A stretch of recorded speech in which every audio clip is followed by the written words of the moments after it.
Welcome back, Executive Director of Aroostook Aspirations, April Flagg joins us now. Good morning, April. Before we even get started, you have a special shout out this morning? I do. I have a shout out this morning to my baby sister, Elizabeth Flagg, who is graduating from the University of Maine at Presque Isle with a major in criminal justice on Saturday. We're very excited. She's the littlest. So. Awesome. Look at that. Congratulations to her. Now, last week we touched on preparing for final exams, which are a pretty big deal right now.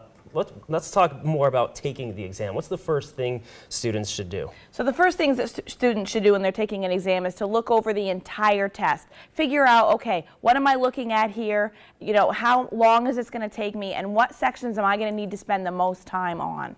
So time is an important factor. What can students do to alleviate the clock there? Well, sometimes time is a big factor and sometimes it's a little factor, but on those tests where time is really important, for example, timed tests, one of the things that you can do is wear a watch, but you can also ask the professor, the teacher, would it be okay if I put a timer in front of me so that I don't have to keep looking at the clock? Because every time you look up at that clock, time ticks away, no pun intended. Yeah, of course. And one of the things that naturally happens is people get nervous sometimes. They do. What do you suggest for people to kind of calm those nerves? So this is going to sound a little silly to our teenagers out there, but if you're in college, you know this actually works. One of the things is to take a quick breathe break. So if you're getting overwhelmed, if you see a question you don't understand and it's been a few minutes, stop, put your pen or pencil down, take a breath. Remember that this is one exam, it is not the entire class, and make sure that you're comfortable. Bring lots of supplies with you, have a bottle of water. All of those things can help you relax, and that will help you perform better.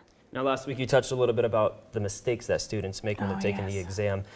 You know, what's something that they can do? What's sort of the big concern when they're taking that test? For most students, the biggest mistakes they make is they hurry through exams. They don't read instructions, they don't read the entire problem, or they don't read the entire question. It's not a race to see who gets to finish first. The exam is a test of how much you know about a particular subject. So make sure that your teacher knows how much you know. Take your time, read instructions, read directions, and if you have time, go back and check your answers. I will caution students though, your first answers are most likely the right ones. I read tons of information this weekend on this, and just about every side agreed with me. The only time you should change your answer is if you misread a question.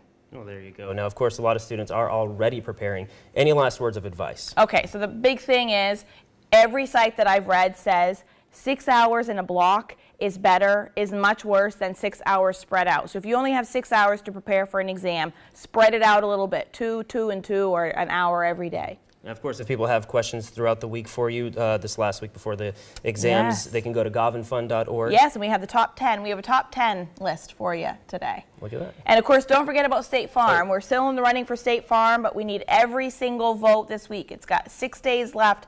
Every vote counts, audience. So Aroostook County, let's hear ya. All right, thanks for that. Don't forget to vote. We'll be right back after this.